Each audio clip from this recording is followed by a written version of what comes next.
Un véhicule propre est par définition un véhicule qui a des émissions dans l'environnement très faibles par rapport à un véhicule utilisant du pétrole, du gasoil.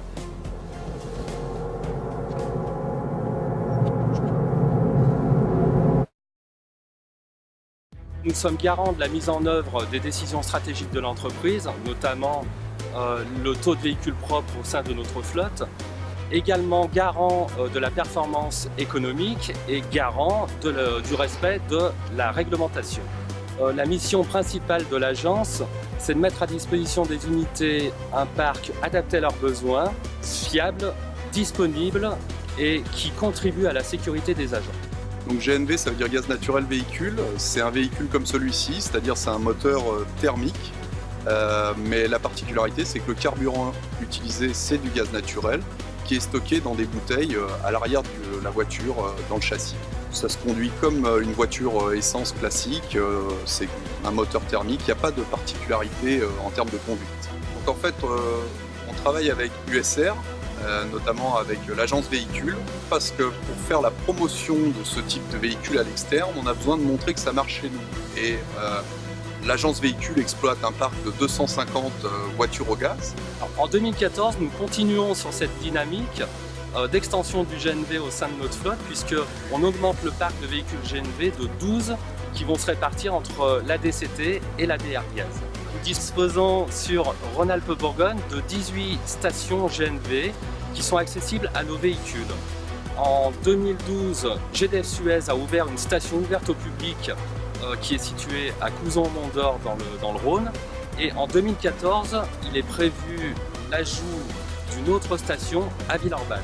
L'intérêt de communiquer avec d'autres entités est d'abord de savoir qu'on n'est pas seul en région. Ensuite, bénéficier d'une vision partagée nous permet d'engager nos actions pour au final accroître notre performance et indirectement la performance de GRDF. Donc on travaille avec USR, on a notamment travaillé sur la création de documents, de plaquettes.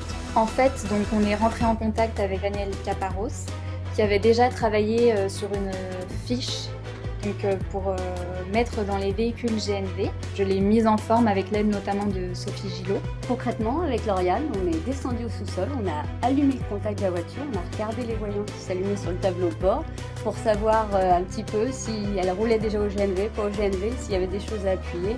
Et puis on a pris une photo du tableau de bord et après on a appelé Daniel Caparros pour voir un petit peu, qui nous explique à quoi correspondaient les différents boutons. La première fiche, c'est une fiche de prise en main véhicule GNV, donc ici c'est pour le modèle Fiat Punto, avec au recto les éléments sur comment passer du gaz à l'essence par exemple, et notamment au verso, donc des éléments sur la sécurité. Et ensuite la deuxième fiche, donc c'est une carte des stations disponible en Rhône-Alpes, auxquelles les utilisateurs GNV peuvent venir s'alimenter.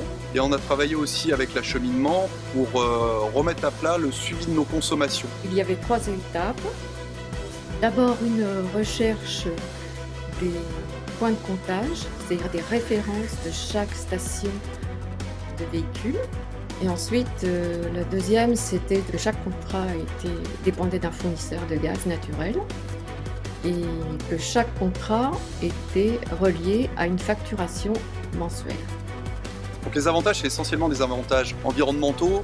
Un véhicule comme celui-ci, c'est un véhicule qui émet 20 à 25% de CO2 en moins qu'un véhicule essence.